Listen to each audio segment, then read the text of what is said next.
Hello दोस्तों, स्वागत है आपका एक बार फिर से कमल एकेडमिक कोच में। आइए आज फिर से कुछ नया सीखते हैं। Good morning students, here I am Vinita and today we will study next part of chapter 12, the earth, sun, moon and stars. The sun. The sun seems incredibly larger and brighter as compared to all the other stars because it is very much nearer to the earth than any other star. Mean जो सन है वो और stars जो होते हैं उनके comparison में बहुत ज़्यादा बड़ा दिखाई देता है क्योंकि ये अर्थ के बहुत ज़्यादा पास होता है। The sun is enormous in size. Enormous mean होता है very big. Its diameter is 1,400,000 kilometre. It is not safe to look at the sun directly even during the solar eclipse. यानी सूर्य ग्रहण के समय हमें उसे नेकेड आई से नहीं देखना चाहिए, हमारे लिए आइज़ के लिए बहुत हार्मफुल होता है। At least 1,300,000 earth size planets can be easily packed into its volume. The sun is 150 million kilometre away from us. Mean sun जो है वो हमसे 150 मिलियन किलोमीटर दूर है।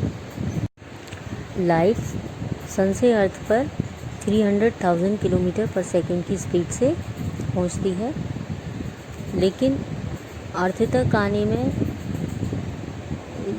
इसे केवल 8 मिनट का टाइम लगता है। सन बहुत ज़्यादा हॉट है।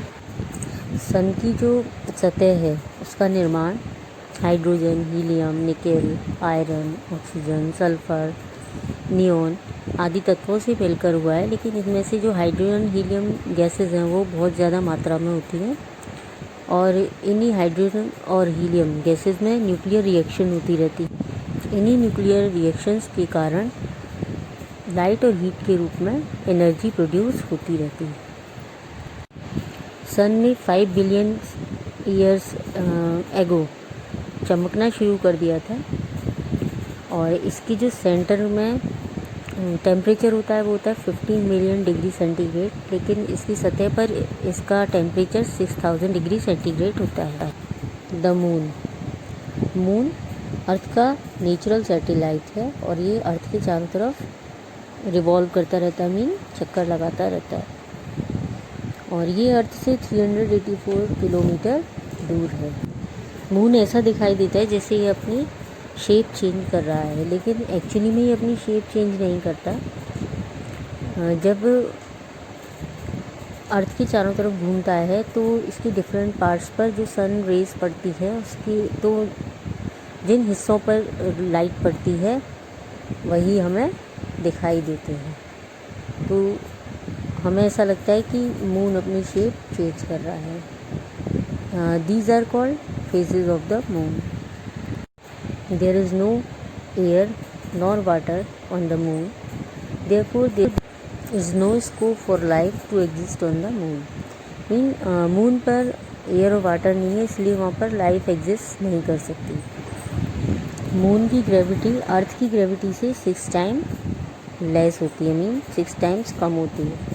मीन अगर हम अर्थ पर 1 मीटर हाई जंप करते हैं तो मून पर हम 6 मीटर हाई जंप करते हैं। मून पर हमारा वेट अर्थ पर जो हमारा वेट होता है उसका 1/6 होता है। मीन अगर हमारा वेट अर्थ पर 48 किलोग्राम है तो मून पर हमारा वेट केवल 8 किलोग्राम ही होगा।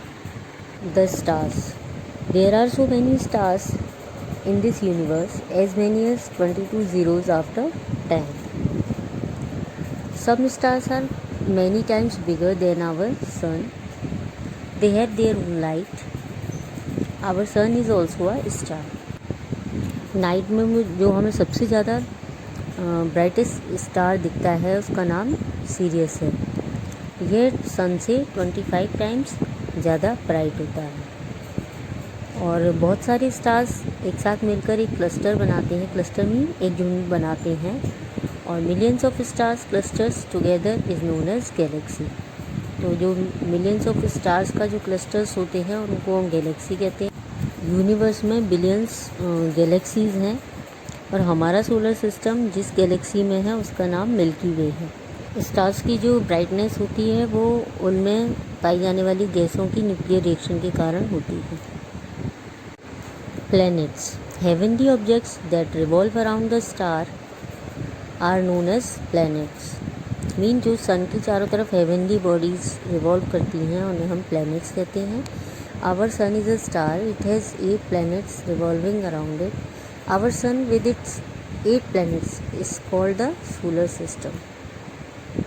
मीन हमारा सन जो अपने 8 planets के साथ मिलकर एक सोलर सिस्टम बनाता है।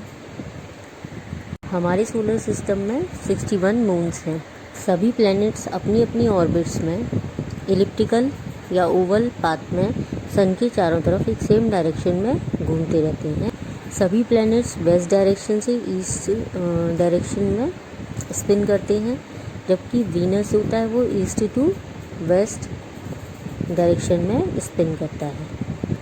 The 8 planets are Mercury, Venus, Earth, Mars, Jupiter, Saturn, Uranus and Neptune. The 4 small rocky inner planets are Mercury, Venus, Earth and Mars, and Jupiter, Saturn, Uranus and Neptune are giant planets. They are consisting of gases and very little rocky cores. अब हम इन planets के बारे में one by one study करें। First, Mercury. It is the second smallest planet in our solar system, और यह सन के चारों तरफ 88 डेज में अपना एक सर्कल पूरा करता है। It has no moons. Next, Venus. ये अर्थ की ही साइज़ का होता है, इसलिए इसको सिस्टर प्लैनेट भी कहते हैं, और ये अर्थ के सबसे ज़्यादा क्लोज होता है। The Venus has thick clouds made up of deadly acid. यहाँ पर एसिड के क्लाउड्स होते हैं, इसलिए यहाँ पर लाइफ का एग्जिस्टेंस नहीं होता है। अर्थ को हम ब्लू प्लैनेट भी बोलते हैं, और ये हमारा प्लैनेट है जहाँ पर हम रहते हैं, और यहाँ पर फेवरेबल कंडीशंस होती हैं जिसके कारण लाइफ एग्जिस्ट करती है, जैसे air, water and bright temperature. Mars is also known as red planet.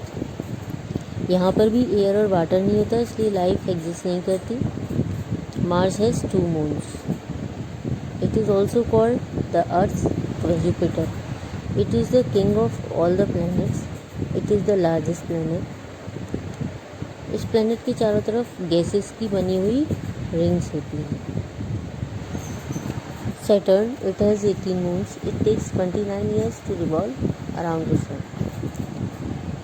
Saturn की चारों तरफ ब्यूटीफुल रिंग्स होती हैं जो जुपिटर से बहुत ज़्यादा क्लियर दिखाई देती हैं। यूरेनस सन के चारों तरफ अपना एक रिवॉल्यूशन पूरा करने में 84 ईयर्स लगाता है। इसके चारों तरफ भी रिंग्स होती हैं, लेकिन सैटर्न की जितनी स्ट्रॉन्ग नहीं होती। Neptune, it is a bright blue planet. It has 8 moons. Pluto, it was the smallest, coldest and outermost planet of our solar system. This planet is no more in our solar system. इन्हें हम dwarf planets भी कहते हैं। Yuri Gagarin was the first man to orbit the earth in 1961। Rakesh Sharma was the first Indian to visit space. Neil Armstrong was the first man to set his foot on the moon. Satellites ऐसे objects हैं जो कि एक fix orbit में planet से चारों तरफ revolve करते हैं। Moon is the natural satellite of our planet Earth. Scientist ने भी बहुत सारे आर्टिफिशियल सैटेलाइट्स लॉन्च किए हैं। आर्टिफिशियल सैटेलाइट्स होते हैं मैन मेड सैटेलाइट्स। सबसे पहला सैटेलाइट जो कि आर्टिफिशियल सैटेलाइट था वो रशियंस के द्वारा लॉन्च किया गया था, जिसका नाम था Sputnik 1। Satellite Aryabhat was launched into space on 19 April 1975 by the Indians. Mean Indian के द्वारा जो सैटेलाइट लॉन्च किया गया था सबसे पहले, उसका नाम था Aryabhata. Some other important satellites of India are Rohini, Apple, Bhaskar and INSET series. Uses of artificial satellites. They help us to watch live telecasts of various programs on TV from any part of the world. Second, they help in weather monitoring. They help in telecommunication. We can talk to anyone in the world through telephones. Have a nice day.